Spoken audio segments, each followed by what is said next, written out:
Black-owned and Black-led banks are critical to help drive sustainable wealth in Black communities. They're called minority depository institutions and community development financial institutions, MDIs and CDFIs, and they provide credit, capital, and financial services to communities that have historically been underserved. I'm Derek T. Dingle, Executive Vice President and Chief Content Officer at Black Enterprise. Joining me now to talk about the impact of Black community banks is Michael Pugh, President and CEO of Carver Federal Savings Bank, one of the nation's largest Black financial institutions. Thanks for being here, Michael. It's a pleasure to be here. Carver started in 1948. How has Carver changed the Harlem community over that period of time and during your tenure? When I think about what the organization stood for then and how it connects to what we are and what we stand for today, the underlying principles remain the same, focusing on the underserved community in terms of making sure that access is made available for all in terms of financial services. And so as an example, through the pandemic, we helped to support the preservation of more than 5,000 jobs in greater New York City and supported more than 400 small businesses. Many of those businesses were minority businesses. And we were able to play a critical role in providing access to capital to more than 16,000 businesses, small businesses at a national scale with more than $300 million in access to capital.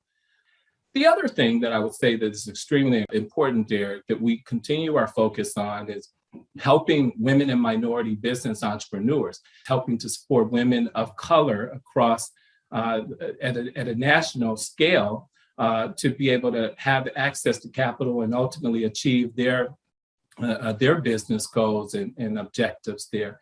Michael, what is Carver focused on in terms of helping to close the racial wealth gap and putting Black Americans on the path to building multi-generational wealth?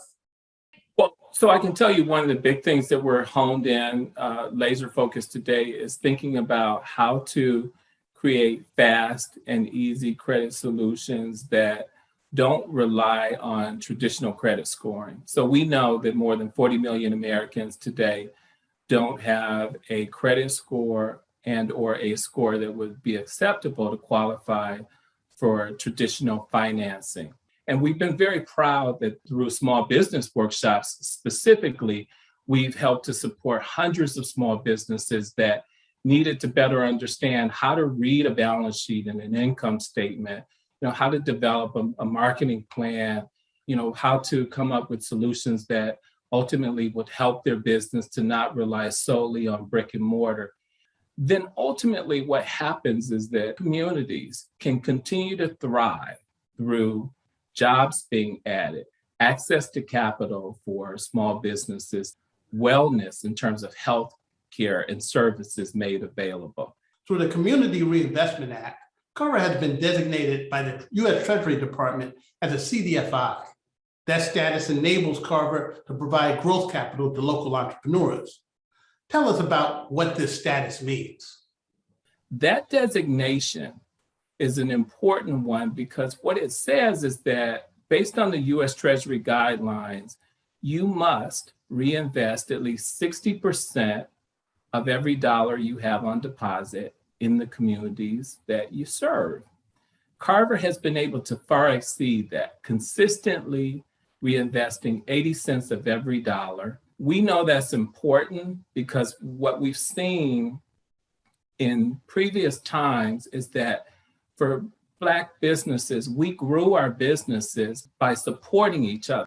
Carver recently received a multi-million-dollar investment from J.P. Morgan Chase. What will this investment allow Carver to do? The investment ultimately will allow us to continue to provide access to capital to small businesses, help homeowners achieve their goals, and ultimately enable our communities that we serve to have a better chance at recovering from this pandemic. And so when you think about this investment and partnership, it really has expanded beyond just the capital investment. For example, our shared ATM network now enabling us to have up to 76,000 ATMs as part of our broader networks made available. And so, of course, Chase's network is a significant portion of that total number there of 76,000. A community bank our size wouldn't normally be able to tout that they've got access to ATMs, customer convenience at a national scale. Thank you, Michael. We're going to expand on this partnership and bring in Bina Elliott. She's the head of Advancing Black Pathways at JP Morgan Chase. Bina, thank you for joining us. Absolutely, it's my pleasure. Bina, how crucial is this partnership with MDIs and CDFIs?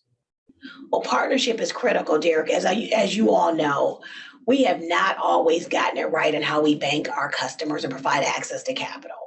And so we have some trust issues, and we've got some things that we need to make up for. We have to be very intentional in creating the opportunities for access to capital and providing the resources that they need from a technical assistance perspective.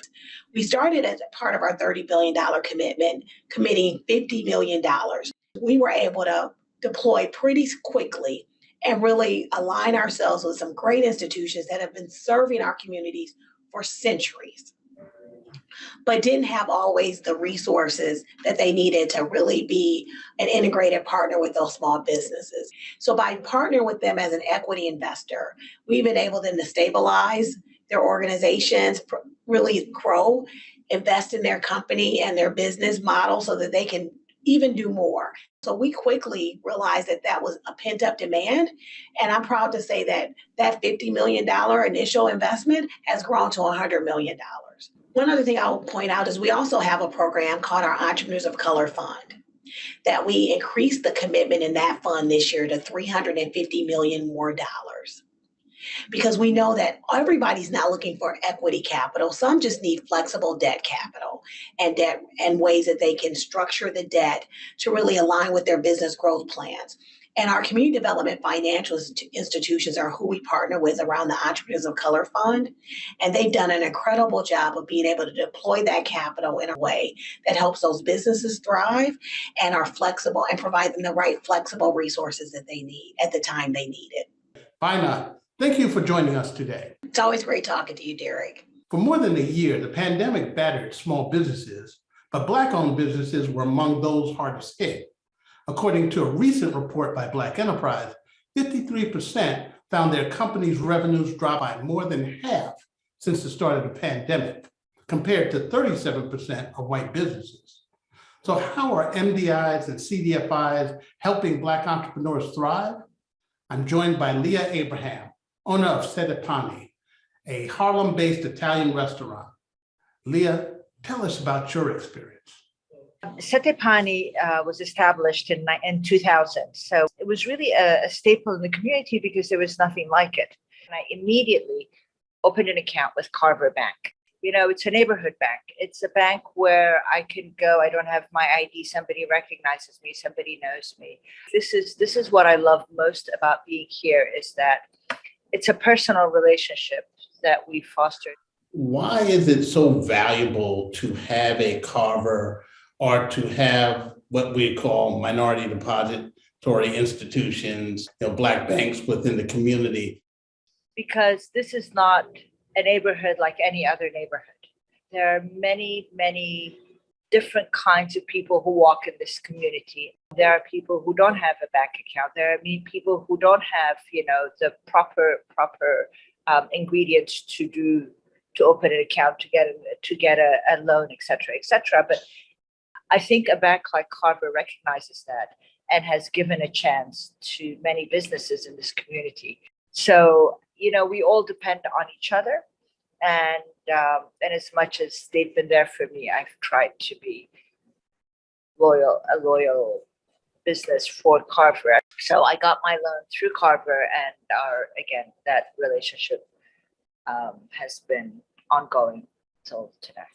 Thank you, Leah. Thank you very much. MDIs and CDFIs like Carver provide vital financial resources to underserved communities and have earned their trust as a financial resource to home ownership and entrepreneurship. Today, there are 142 MDIs in the US with a combined $288 billion in assets, with 20 of those institutions serving Black communities. There are also more than 1,200 CDFIs operating across the country. But MDIs and CDFIs face a variety of challenges, including a lack of sufficient capital, high overhead costs, limited digital capabilities, and dated technology, to name a few. So partnerships and investments, such as the one with Carver and JP Chase, are critical in helping to close the racial wealth gap and generate sustainable wealth for Black communities over the long term. To learn more about how JP Chase is helping to close the racial wealth gap, visit jpmorganchase.com/racial equity.